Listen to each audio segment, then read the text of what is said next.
J'ai accompagné un dirigeant. Bon, lui, son objectif, c'était vraiment que je l'accompagne dans le business, que j'accompagne sa force commerciale, que j'aide à trouver des nouvelles cibles, des nouveaux marchés, etc. Et la santé, il voulait pas y aller. Il voulait pas. Je le sentais qu'il était réfractaire. Lui-même freiné ? Ouais. Parce qu'il avait une raison de le faire ? Inconsciente. Ouais. En tout cas... Les freins, c'est jamais anodin ? Voilà, exactement. J'ai jamais voulu le forcer.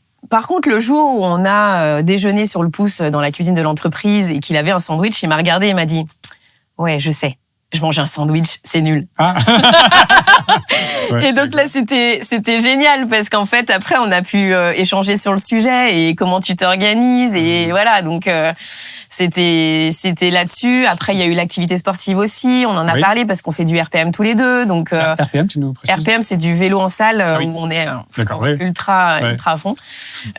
Donc voilà, on a aussi parlé de ça. On a parlé du sommeil et il pouvait bosser à 4h, 5h, 6h du matin.